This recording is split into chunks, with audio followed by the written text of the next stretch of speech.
നിങ്ങൾ എല്ലാവരും തന്നെ ഉണ്ടായാൽ മതി, ഇനി ആരെങ്കിലും ആളുകൾ കൊടുക്കണ്ടെന്ന് പറഞ്ഞുകൊണ്ട് കൊടുക്കാതെ ഇരിക്കണമെന്ന് പറഞ്ഞാൽ അത് അവരോട് ബന്ധപ്പെട്ട പറഞ്ഞവരോട് ബന്ധപ്പെട്ട ആരെയും കൊടുക്കുക, അവരുടെ കുടുംബക്കാരോ ബന്ധപ്പെട്ടവരാരെയും കൊടുക്കാതെ കൊടുക്കും. സമസ്തൻ്റെ മക്കളൊന്നും അങ്ങനത്തതായ ഏതെങ്കിലും നിലക്കുള്ള ജൽപ്പനങ്ങൾ ഒരു നിലക്കും അംഗീകരിക്കുകയില്ല എന്ന് മാത്രമല്ല, അത് അർഹിക്കുന്നതായ എല്ലാ അവജ്ഞയോടുകൂടി അതിനെ തള്ളുക തന്നെ ചെയ്യും.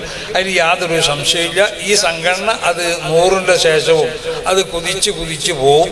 അത് ഖിയാമത്ത് നാൾ വരെ മഹാന്മാരൊക്കെ പറയുന്നത് പോലെ അത് എവിടെയാണോ എത്തിക്കേണ്ടത്, ആർക്കാണോ കൊടി കൈമാറ്റം ചെയ്യേണ്ടത്, അന്നൽക്ക് ഇതിൻ്റെ കൊടി കൈമാറ്റം ചെയ്യുക തന്നെ ചെയ്യും.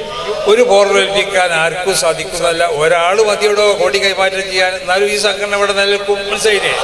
എല്ലാവരും ആ ഭാഗത്ത് ഏത് ഭിന്നിച്ചു പോയാലും, എല്ലാവരും സമസ്ത കേരള ജമീയത്തുൽ ഉലമയെ ഒറ്റപ്പെടുത്താനും വേണ്ടി ശ്രമിച്ചാലും സമസ്ത കേരള ജമീയത്തുൽ ഉലമയ്ക്ക് ഒരു പോർവൽപ്പിക്കൂല. ഇത് ഏതെങ്കിലും അതിന് നേതൃത്വം നൽകുന്നതായ ആ സമസ്ത കേരള ജമീയത്തുൽ ഉലമയ്ക്ക് നേതൃത്വം നൽകുന്ന ആളുകളിൽ കൂടിയല്ല ഇത് വളരണത്. ഇത് മഹത്താവുന്ന ഒരു പുണ്യമായ ഒരു സംഘടനയെ അതിനെ വളർത്തുന്നത് മഹാന്മാരാവുന്ന വിശുദ്ധാത്മാക്കളാണ് അതിനെ വളർത്തുന്നത് എന്നുള്ള വിശ്വാസം നമുക്കുണ്ട്.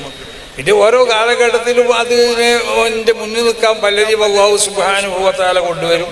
അപ്പോൾ അവരൊക്കെ ചെയ്യുന്ന അവരുടെ പ്രവർത്തനങ്ങൾക്ക് ജനങ്ങളിൽ ചില കബൂലിയത്തൊക്കെ ഉണ്ടാവും.